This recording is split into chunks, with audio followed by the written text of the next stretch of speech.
क्रिस्त में मेरे प्यारे भाइयों और बहनों, आज आप सभी का स्वागत है मेरे साथ मनन चिंतन करने के लिए संत योहन के सुसमाचार अध्याय 19 पद संख्याएं 25 से 27 तक। मैं फिर से इसे दोहराती हूँ। संत योहन का सुसमाचार अध्याय 19 पद संख्याएं 25 से 27 तक। हम सभी मिलकर इसे पढ़ें और इस पर मनन चिंतन करें। ईसा की माता, उनकी बहन क्लोपस की पत्नी मरियम और मरियम मैगदलीना उनके क्रूस के पास खड़ी थी। ईसा ने अपनी माता को और उनके पास अपने उस शिष्य को जिसे वह प्यार करते थे देखा। उन्होंने अपनी माता से कहा, भद्रे, यह आपका पुत्र है।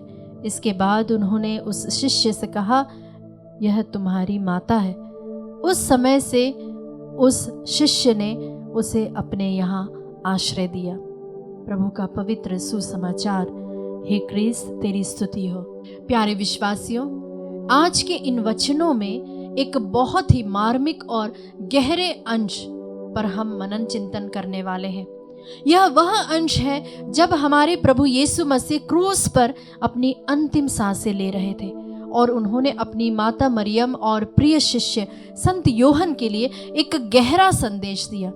यह केवल एक पारिवारिक व्यवस्था नहीं थी, बल्कि यह प्रेम, दायित्व और विश्वास के गहरे आध्यात्मिक सिद्धांतों को दर्शाता है, जो आज भी हमारे जीवन के लिए बहुत प्रासंगिक है। प्यारे विश्वासियों, जब हम सोचते हैं क्रूस, जो कि कष्ट और मृत्यु का प्रतीक है, लेकिन इस दृष्टांत में हम गहन प्रेम और मानवीय संबंधों की पवित्रता को देखते हैं। यीशु अपने सबसे बड़ी पीड़ा के क्षण में भी अपनी माता और अपने शिष्यों की परवाह नहीं, अपने शिष्यों की परवाह करते हैं। पहली चीज है उपस्थिति का महत्व। क्रूस के पास केवल कुछ ही लोग खड़े थे। भीड़ ने उन्हें छोड़ दिया था। चेलों में से अधिकांश भाग गए थे, लेकिन कुछ वफादार महिलाएं और संत योहन वहां मौजूद थे। उनकी उपस्थिति न केवल शारीरिक थी, बल्कि यह भावनात्मक और आध्यात्मिक समर्थन की उपस्थिति भी थी। वे यीशु के दर्द में उनके साथ खड़े थे। आजकल हम अक्सर देखते हैं कि लोग सुख में तो बहुत साथ देते हैं, लेकिन दुख में कम ही लोग खड़े होते हैं। सोचिए, एक परिवार है जिसमें जो कि गंभीर बीमारी से जूझ रहा है। जब तक सब ठीक था, दोस्त रिश्तेदार खूब आते जाते थे, लेकिन जैसे ही बीमारी गंभीर हुई और आर्थिक या भावनात्मक बोझ बढ़ा, धीरे धीरे लोग कटना शुरू कर देते हैं। ऐसे में जो कुछ गिने चुने लोग, परिवार के सदस्य या सच्चे दोस्त अस्पताल में रात भर जागते हैं, डॉक्टर से बात करते हैं, हिम्मत देते हैं, उनकी उपस्थिति ही क्रूस के पास खड़े उन स्त्रियों और संत योहन की उपस्थिति जैसी होगी। प्यारे विश्वासियों, यह हमें सिखाता है कि सच्चा प्रेम और वफादारी तभी दिखती है जब हम किसी के सबसे बुरे समय में उनके साथ खड़े होते हैं, ना कि केवल उनके अच्छे समय में। यह सिर्फ भौतिक रूप से मौजूद रहना नहीं, बल्कि भावनात्मक और आध्यात्मिक रूप से भी सहारा देना है। प्यारे विश्वासियों, यह दर्शाता है कि यीशु अपने मानवीय संबंधों को कितना महत्व देते थे। उन्होंने यह सुनिश्चित किया कि उनकी माँ, जो अब विधवा भी थी और अपने बेटे के बिना अकेली भी हो जाती, उनकी देखभाल की जाए। संत योहन को यह जिम्मेदारी देना उनके प्रिय यीशु के विश्वास और प्रेम को भी दर्शाता है। उदाहरण के लिए, जॉइंट फैमिली की परंपरा अभी भी काफी मजबूत है, लेकिन एकल परिवार का चलन भी बढ़ रहा है। अक्सर देखा जाता है कि माता पिता अपने वृद्धावस्था में बच्चों पर निर्भर हो जाते हैं। कई बार जब कोई भाई या बहन विदेश चला जाता है, तो बुजुर्ग माता पिता की देखभाल की जिम्मेदारी अक्सर एक ही संतान पर आ जाती है। या फिर किसी परिवार में अचानक किसी की मृत्यु हो जाए, तो उनके बच्चे या जीवन साथी की जिम्मेदारी अक्सर किसी करीबी रिश्तेदार या दोस्त को निभाना पड़ता है। यह बिल्कुल वैसा ही है जैसे यीशु ने किया। उन्होंने अपने प्रिय शिष्य को अपनी माँ की देखभाल का दायित्व दिया, यह जानते हुए कि यह यूहन्ना के लिए एक बड़ा बोझ हो सकता है।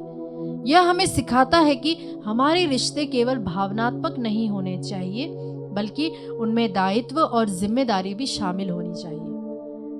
सच्चा प्रेम दूसरों की जरूरतों को पूरा करने के लिए तैयार रहता है, खासकर उन लोगों की जो कमजोर या अकेले हैं। यह सामाजिक सुरक्षा और भावनात्मक सहारे की भावना को भी दर्शाता है। प्यारे मित्रों, तीसरी बात है विश्वास और आज्ञाकारिता। उस समय से उस शिष्य ने उसे अपने यहाँ आश्रय दिया। संत यूहन्ना के बिना किसी हिचकिचाहट के यीशु के शब्दों का पालन करते हैं। उसने तुरंत मरियम को अपने घर में लिया और उनकी देखभाल की। यह संत यूहन्ना के विश्वास, प्रेम और आज्ञाकारिता को दर्शाता है। उसने अपने गुरु की अंतिम इच्छा को पूरी की।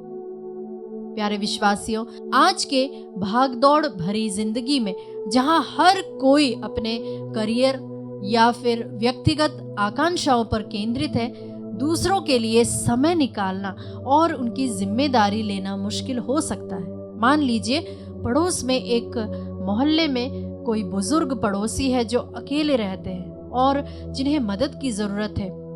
कोई युवा व्यक्ति अपने व्यस्त कार्यक्रम के बावजूद उनकी मदद करने का फैसला करता है, उन्हें दवाइयाँ दिलाना या फिर उनके लिए खाना बनाना या बस उनसे बात करना, या फिर यह निर्णय यूसुफ के समान विश्वास और आज्ञाकारिता का कार्य है। यह किसी बाहरी दबाव के कारण नहीं, बल्कि प्रेम और सहानुभूति के कारण होता है। संत यूहन्ना की तरह यह व्यक्ति भी एक भारी बोझ उठाता है, लेकिन वह ऐसा खुशी खुशी करता है क्योंकि वह दूसरों की सेवा में ईश्वर की इच्छा को देखता है। प्यारे विश्वासियों, यह हमें बताता है कि विश्वास केवल प्रार्थना करना ही नहीं है, बल्कि दूसरों की सेवा में अपने जीवन को समर्पित करना भी है। आइए हम इस भाग से जो हम सीखते हैं उसे हम फिर से दोहराएं। पहली चीज है दुख में उपस्थिति। सबसे कठिन समय में दूसरों के साथ खड़े रहना सच्चा प्रेम है। दूसरी बात, संबंधों का दायित्व। हमारे रिश्ते केवल भावनाओं तक सीमित नहीं है, बल्कि उनमें देखभाल और जिम्मेदारी भी शामिल है। तीसरी बात, विश्वास और आज्ञाकारिता।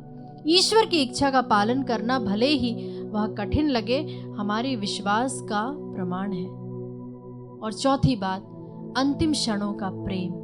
यीशु ने अपने सबसे बड़े दर्द में भी दूसरों की परवाह की, जो हमें निस्वार्थ प्रेम का सर्वोच्च उदाहरण देता है। प्यारे विश्वासियों, यह भाग हमें याद दिलाता है कि मसीह का क्रूस केवल मुक्ति का स्थान नहीं था, बल्कि यह प्रेम, बलिदान और मानवीय संबंधों की पवित्रता का भी स्थान था। आइए हम भी अपने जीवन में इन सिद्धांतों को अपनाएं, खासकर जहां हमें अपने आसपास के लोगों की जरूरतों को देखने और उन्हें पूरा करने के लिए बुलाया गया है। इस वक्त यीशु जो हमारे बीच में उपस्थित है, उससे हम प्रार्थना करें। हे प्रभु यीशु, क्रूस पर आपके निस्वार्थ प्रेम के लिए हम आपको धन्यवाद देते हैं। हमें सिखाइए कि कैसे हम अपने संबंधों में प्रेम, दायित्व और विश्वास को दर्शाएं और दुख में दूसरों के साथ जुड़े रहे। आमीन।